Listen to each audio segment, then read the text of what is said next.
I can tell you the last time I was happy. It was freshman year of high school. I had asked a girl out, and she said yes. And I remember I went home, and I was just smiling because I could smile, and I felt like smiling. And then it turned out to be like, no, I was just kind of joshing, whatever. And I haven't been happy since that day. And that's 100% true. There's a classmate of mine who is utterly obsessed with third wave ska.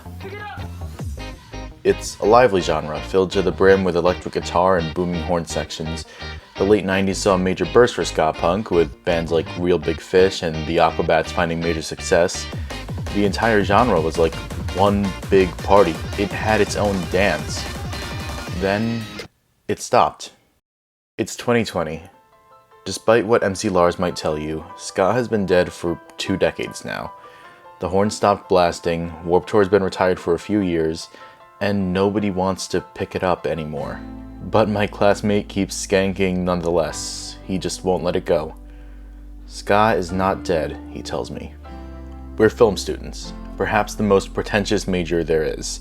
We use expensive cameras to make think pieces about whatever subject we wish to spotlight, usually ourselves. But despite a medium where most stories wrap up in a clean 2 hours, we have a hard time working with endings, if only because we don't know what to do in the sequel.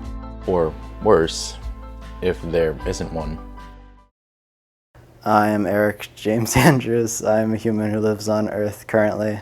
My name is Amanda Connolly. I'm an aspiring editor. Hi, my name's Killian Gilroy. I don't know who I am. I'm some fucking asshole. I graduate May. 7th or 8th, I don't know, it's one of them. In about 3 months. Yeah, very soon. I hate it. It's a 2-year program. Less, actually. We arrived here 17 months ago, a bunch of hopefuls who just barely made it out of the high school alive. Now we're dropped in the middle of a city, off to live on our own with a dream and a hyperbolized fear of Florida man. A good number of my high school peers chose to stay in New York. For one reason or another, I didn't. My family, as with so many from my town, grew up there, nearly got out, and then didn't. I refused to just be another hometown nobody. I had to leave. That doesn't make me very unique, though. I'll say it 50 more times. My mom wasn't there for me. So my parents are very kind. My mom's pretty cool. She was kind of big negative in my life. My parents are actually very supportive of me. She made me feel stupid all the time. My mom she's a sweetheart. She never showed me love and affection. But my dad was pretty cool. I don't talk to my dad really because he's kind of an asshole. I couldn't have asked for any better parents, and I'm being dead serious about that. But yeah, it was not the best childhood. I would say I had not a lot of friends, but I had like at least like a pretty core friend group of like 5 or so. I had like maybe a handful, but they were all super close with me. I'm still friends with most of them. Back home, I have a ton of friends, like a lot, like a bunch of friends, and that's a very humble brag. There's a few people that I lost touch with from my hometown after moving here, but I'm not really too worried about it. I mean, there's some people I don't really talk to as much. There's some people that I have kind of pushed away just because it will benefit me. There's one friend, my friend Jason, who we were pretty close, and I just don't know what happened, but like we'll talk occasionally and stuff, but I do feel a bit of, I don't know the word, probably regret or remorse or whatnot, that we haven't kept in touch. I think I've lost count of how many best friends I've stopped talking to since I left New York. I mean, we all have those people we've cut off, intentionally or not. Or maybe they cut us off. It's said you only get so many fresh starts, but they just seem to keep coming, and after a while, it's exhausting. People come and go, that's just the way it is, so what else do we have to count on but the things we love? And for me, that's film. I guess I picked film school just because I'm not good at anything else, really. I think it was senior year of high school. My mom kind of guided me. She was the one who told me about Full Sail because she knew that that's what I wanted to do, and I didn't see that in myself because I didn't think that was really a possibility. I didn't think that filmmaking was really a choice I could make in life. My mom's an accountant and my dad's a bartender, So I just thought I had to do something kind of plain like that. My other aspiration would have been to be probably a history or language arts teacher, maybe a writer of literature. But I thought film was fun. I like movies and stuff. And honestly, Full Sail was like the third school I went to, and I didn't want to go look at any other schools. And I was like, this is fine.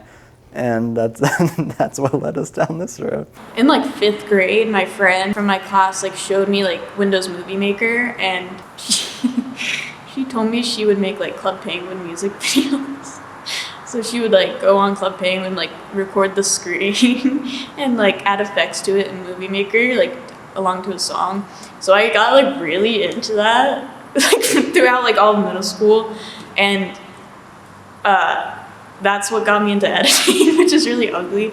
You know, if I don't make it to the media industry, then I'll probably live in a box, or I don't know, work at a Walmart or something, you know, take it easy. I don't know. I don't think ahead very often. I feel like editing has definitely been a form of escapism ever since I started doing it, because when I first started doing it, that's when a lot of like bad shit was happening in my childhood. So I would like literally just lock myself in my room and just like edit, and it definitely was nice. It was definitely a hyperfixation. Like I had like a group of people online that I would like be like super close with, like would talk to every day. I cut off like most of my like friends in real life, which I regret doing because that did like fuck me up like socially. I don't regret it. I used to always regret it, but like I just looking back on it, it basically got me to where I am. Like if I never started editing those, I wouldn't have realized that I like doing it. So I don't regret it, and I try not to regret anything that I've done in my past. College life in Winter Park. What a concept. I've gone through 2 houses, 4 social circles, a few bottles of vodka, 0 parties, and thousands upon thousands of dollars that aren't mine, trying to drown it all in Dole Whip and Blu-rays. But I'd be lying if I said that after all the fun stuff, I didn't feel I'm better here than I was in New York, or any of the times I've gone back. For one thing, I can talk to people without needing an inhaler. My room stays a bit cleaner, when I'm trying at least. And if nothing else, I think I have some idea of who I am. It's kinda nice. Only took me 19 years and, 3 months till it's done. My life has changed a lot since coming to Full Sail. I think in a positive way though. I've met a lot of people that I care about, and I feel like I've just grown as a person, and everything that's happened to me down here, I don't really regret. My life here, it's all right, I'd say. You know, it's got its highs, got its lows. Social life, I talk to like 4 people sometimes. So about 2 months ago, I was doing okay, but now I'm kind of having a breakdown because of the production I'm working on, Spike the Detective, where I'm the director, and I really want to push myself to get this position because it's a bigger production. There's a $3,000 budget, and everyone in our class is working under one of the 3 productions, and one of them is mine. So I'm like the head of it, and I'm just so nervous because, it's reaching out to actors, and it's making sure we have all the props and everything is working out just a-okay. So since the beginning of last month, January, until the end of February, which is this month, I'm just gonna, be stressing. I've been stressing, and I'm hoping to get through it. I feel like this is like peak, like, anxiety level. I don't feel like I have any purpose in life. I don't know what to do with myself. I feel like no matter what I do, I fuck it up in some way, shape, or form, which then leads me to not be confident enough to do anything because I'm afraid I'm going to fuck it up, which probably makes me fuck it up because I already have that expectation. So it's a vicious cycle of that. I'm not very good at showing or talking about my emotions, even though I feel like I probably should. It's hard to get out of bed every morning just because I don't have the will to do anything. What else? This side of the video feels wrong to me now that I'm putting it all together. There's a lot going on, and so much of it is rougher and more important than what's going on with me. But what's weirdest of all is where we go now.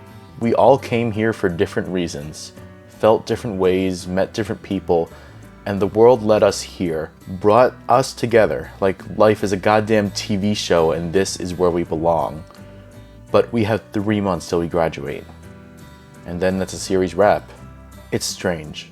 Right now, I'm in a better place and genuinely happier than I've ever been.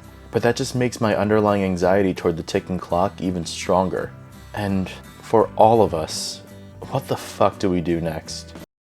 So it's really tough thinking about film school, like, you know, me graduating, because it's just something I hate to think about, and it's something my peers hate to think about, because it's just so difficult to think of what the next step is, because it's almost like I've taken a year to get comfortable here, and then now that I'm comfortable, it's like, wait, already I have to go?